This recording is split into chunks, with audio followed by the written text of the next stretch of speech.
Namaskar. We are now focusing on armed revolutionaries' activities in India, particularly National Freedom Struggle of India. So, first I have to define the scope of the subject.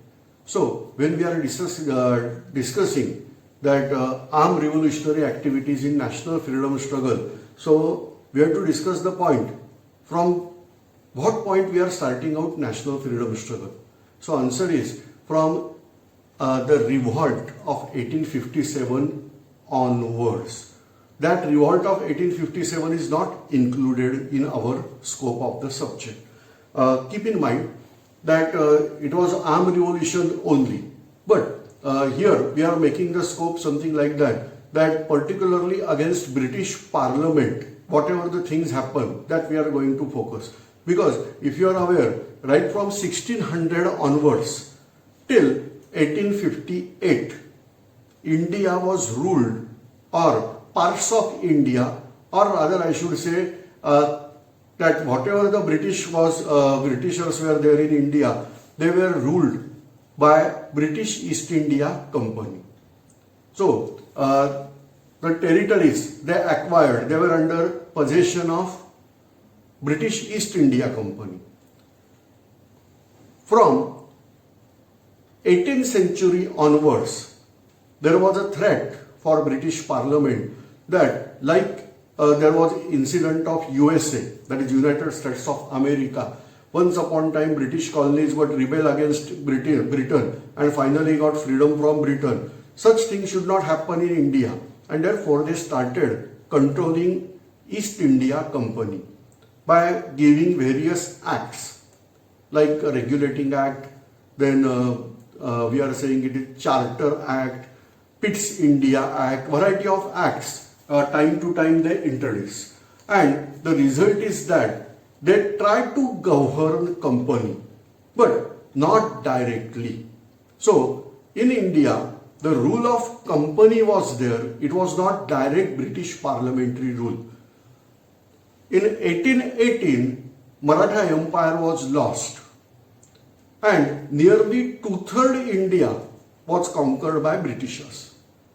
This is the major change in British approach prior to 1818 and after 1818. Because prior to 1818, they were not controlling majority of India, but after 1818, they were practically started controlling majority portion of India.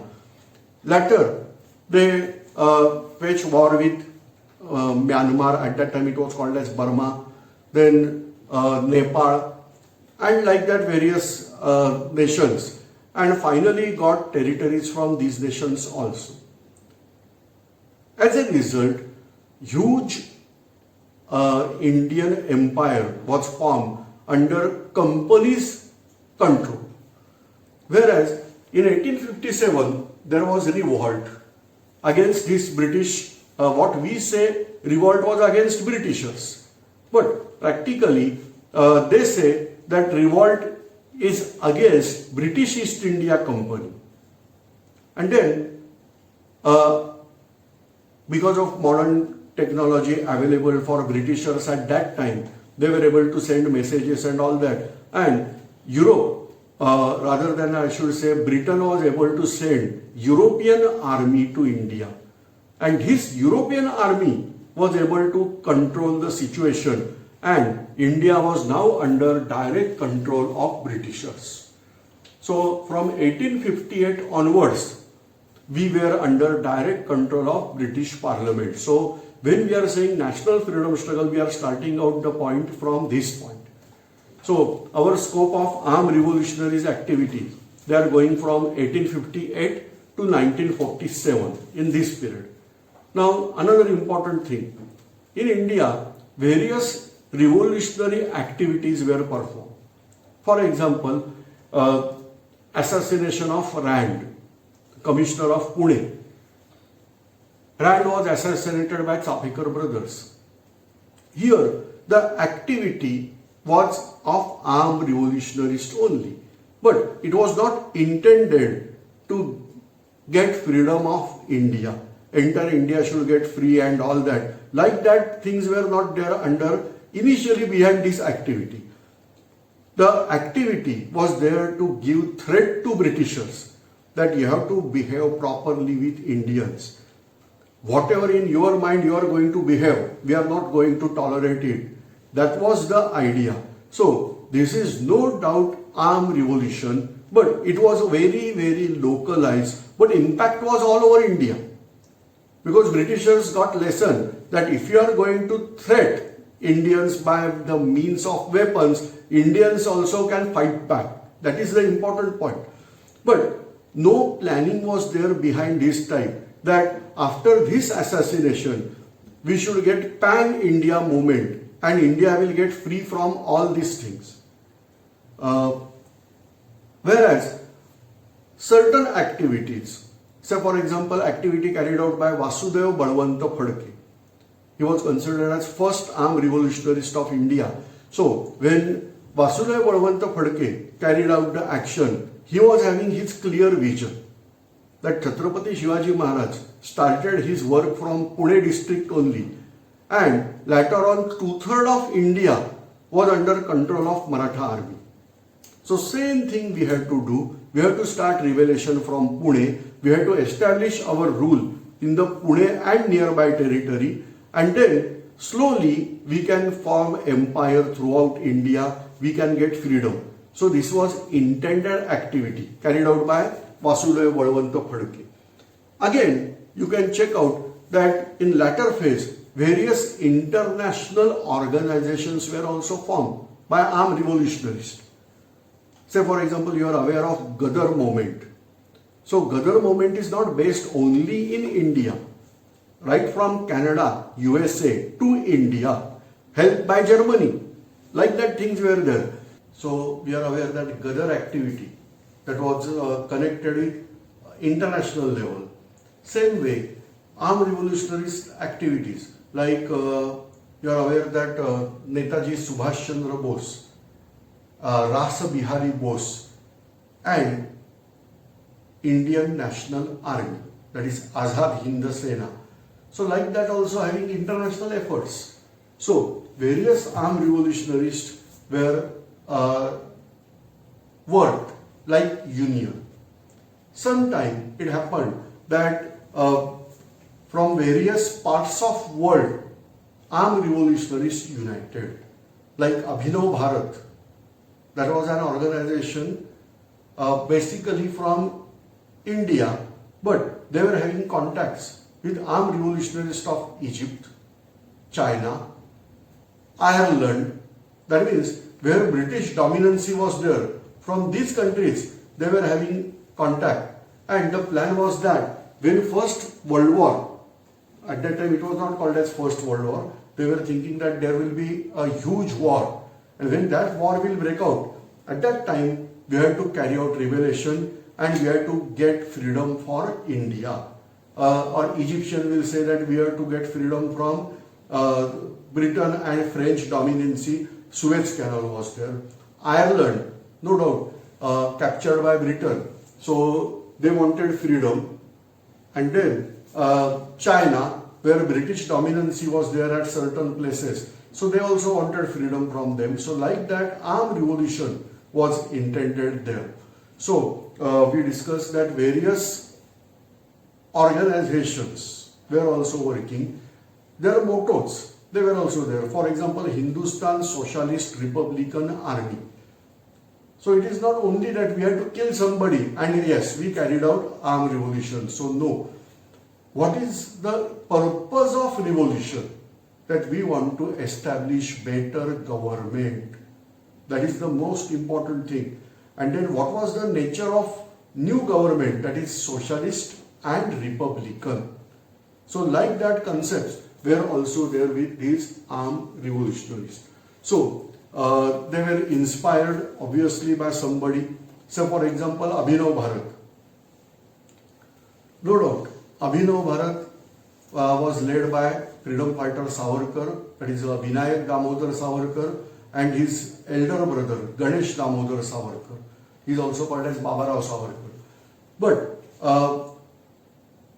they were highly inspired by the work of Joseph Mazzini. Italian armed revolutionary activities were conducted by them. The principles of Joseph Mazzini, and that's why V.D. Savarkar, that is Vinayak Damodar Savarkar, wrote a book about biography of Joseph Mazzini. So it is just a biography of Joseph Mazzini, but that is guideline that how to act, and we have to achieve freedom. So one of the dependency, I am not saying that 100% they were working on that principle only, but maximum time they were inspired by this type of thing. Whereas 1857 revolt. So V.D. Savarkar is the first person from Indian side who said that it was not mutiny of Sepoy, it was armed revolution. This is first freedom struggle of India. So same thing, Gadar movement was inspired by Abhinav Bharat. See, Abhinav Bharat is parent organization. Lala Hardaya, one of the member of Abhinav Bharat, later on started that Gadar movement. Rasa Bihari Bose, one of the member of Abhinav Bharat or associated with Abhinav Bharat. Lahore conspiracy is another important thing. We are going to discuss it afterwards, step by step. But at that time there was a person named as Vishnu Ganesh Pingale, inspired by Abhinav Bharat activity. Bhagat Singh, Rajguru and Sukhdev. Out of that, Rajguru was from Maharashtra, inspired by Abhinav Bharat activity, and so many things. But if you are asking me proof, then right now I am saying that for many things what I am going to tell, they are not having proofs. Okay? The thing is that these armed revolutionaries, they carried out various activities, but not by writing out anything. Why?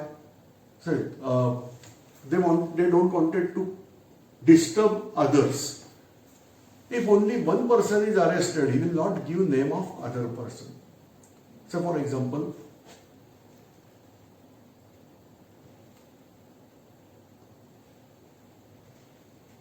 Ananta Kanhere, he assassinated